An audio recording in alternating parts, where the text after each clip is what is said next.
comes to decorating, I love using ingredients that are natural and that reflect what's in the pie or the cake.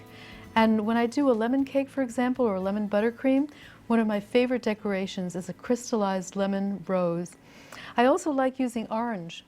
The main thing is that you need to get one that has a nice thick skin, and the first thing I do is take off this little nub because you don't want the pointy end, and this forms the base. It's a lot easier than you think, and you're about to see why.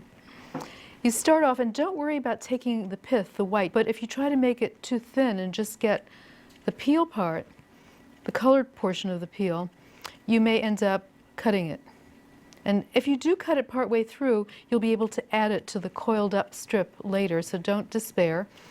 And if you get it cut too early, then you'll just start with another lemon.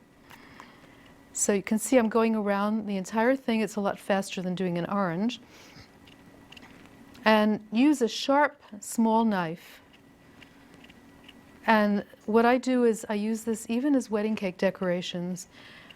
It's going to be just put into a sugar syrup. I start boiling a cup of sugar, a cup of water, it doesn't have to be exact. And then I drop the coils of the peel in, and I let it sit just until the syrup cools. And that way, it keeps it from drying out. But what really makes it everlasting is applying a thin glaze of corn syrup to the top, like a lacquer glaze. And you have to apply several coats to keep the flour from drying up. And the longer you make it, obviously the fuller and larger the rose. It's nice to have the bottom base because that's what it's going to sit on and make it look more realistic. So you don't have to do it to the entire end. This is probably more than enough. And drop it into the syrup. And I have some lemon strip that's cooled right here. It gives it a translucency.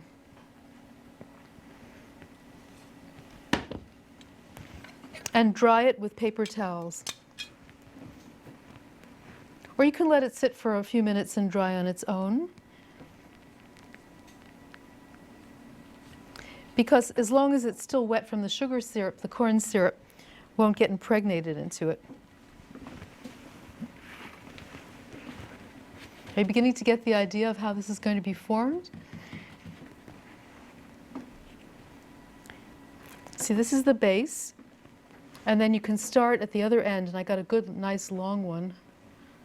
They used to say in the old country in Russia, my grandmother told me, that if a woman couldn't peel an apple in one single strip, that she would never get married. In other words, she meant that it required patience, both. Because when you try to rush things, that's when haste makes waste. So you see, this is the inside of the rose as it's forming. And this is a great project to involve kids with, obviously not peeling the lemon part with a sharp knife, but coiling up the roses.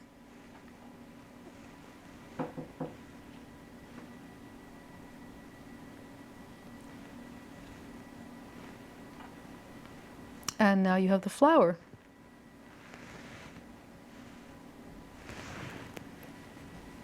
Can you believe you can do that from a lemon? And then, of course, use the inside of the lemon for the recipe in the cake, in the book. But if you want to use the glossy part, and if you're not using it right away, you really need to preserve it. Just take a little artist brush, a clean one reserved for food, and brush the corn syrup on. And it requires a lot of coats. So this is another great project to involve your kids with.